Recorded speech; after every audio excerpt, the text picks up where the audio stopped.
करते सौनकादिक ऋषियों।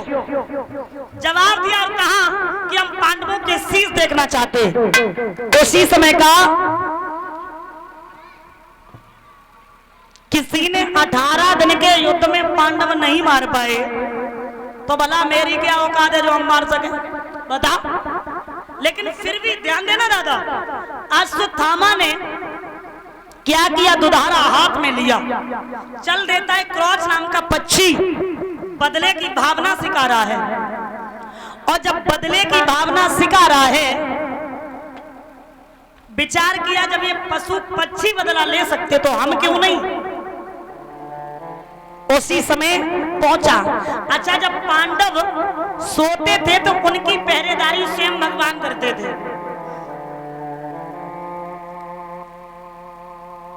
अब वहां पांडव नहीं लेटे, पांडव के बेटा लेटा दिए।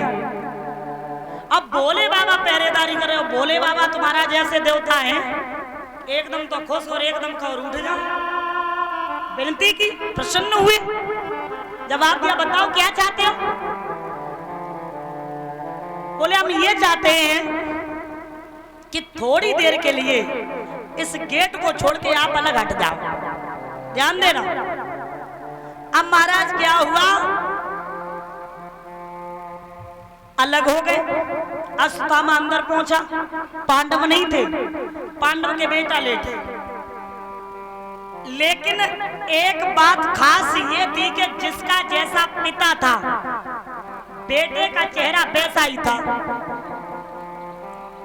आज पांडव समझ के शीश काट लिए, लेकर के पहुंचा।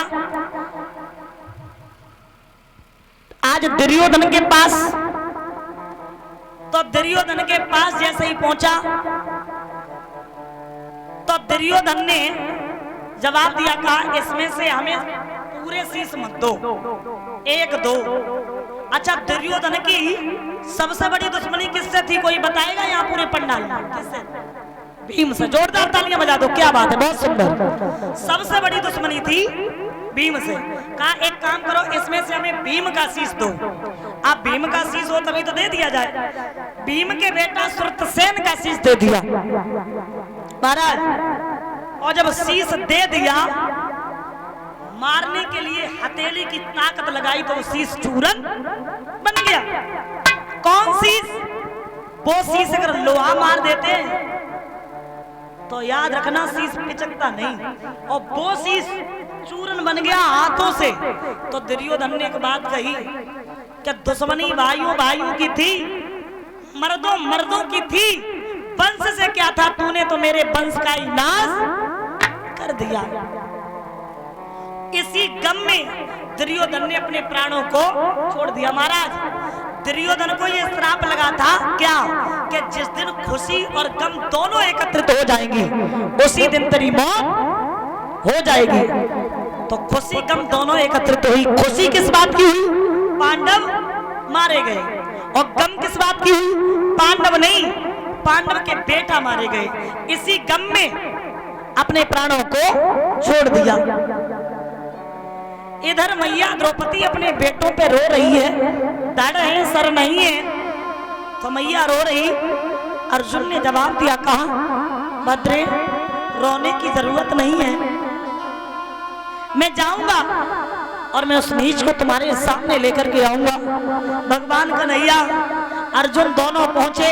अश्वत्थामा क्या देखा, झाड़ी में छिपा है, और जब झाड़ी में छिपा देखा, दूर से बाढ़ छोड़ने लगा, इधर से अर्जुन बाढ़ छोड़ने लगे। अग्नि की ज्वाला जलने लगी, और जब अग्नि की ज्वाला जलने लगी, वैसे ही महाराज देवर्षि नारद पहुंचे, और नारद ने कहा अर्जुन एक काम करो, बाढ़ वापस करो। अश्वत्थामा से कहा, अर्जुन ने तो वापस कर लिया, क्योंकि अर्जुन विद्या में निपुण थे। अब अश्वत्थामा से कहा तू भी बाण वापस कर। उसने कहा मैंने बाण छोड़ने की विद्या सीखी है, वापस की नहीं सीखी।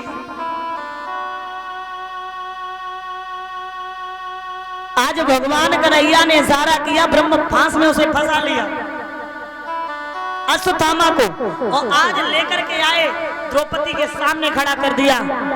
कहा बताओ इसका क्या करें?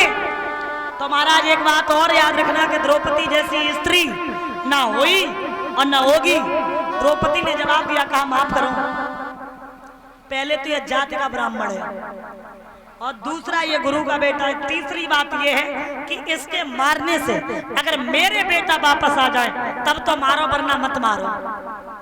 और फिर अवश्यम भोक्तव्यम कृत्य कर्म शुभाशुभम, जो जैसा कर्म करता उसे वैसा ही फल भोगना पड़ता है। इसे मार कर क्यों बिगाड़े धर्म, और इसे मार देंगे इसके कर्म।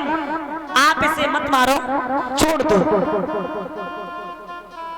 तो महाराज उसके मस्तक में एक दिव्य मणि थी, द्रोणी का सिर चीर के मणि को लिया निकाल, लज्जित नीचे को किए निकल गया चांडाल, अपमान करके छोड़ दिया। महाराज ब्राह्मण का जहां अपमान हो जाए वहां वो ब्राह्मण मरे के समान हो जाता।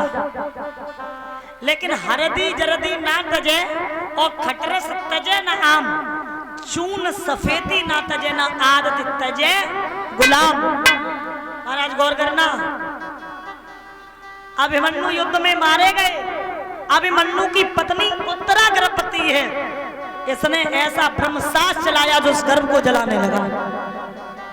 उत्तरा रोने लगी, उत्तरा प्रार्थना करने लगी, प्रभु आओ मेरी रक्षा करो। तब भगवान कन्हैया सामने पहुंचे और कहा मैं तुम्हारी रक्षा करेंगे, लेकिन थोड़ी देर के लिए तुम्हें माँ का भाव दिखाना पड़ेगा और हम एक बेटे का भाव दिखाएंगे। यहाँ भगवान माया रूपी कवच पहन के उत्तरा के गर्भ में प्रवेश करते हैं और जो गर्भ जल रहा था दोबारा से उसमें प्राण डाले हैं। 9 महीने के बाद पुत्र ने जन्म लिया। बधाई बजी, मंगलाचार हुए, सब बड़े प्रसन्न हैं। जिनका नाम रखा परीक्षित। बोलिए परीक्षित महाराज की। परीक्षित जी आप ही है ना? और यज्ञपति जी कौन है? कल से यज्ञपति जी और परीक्षित जी आपके लिए गद्दा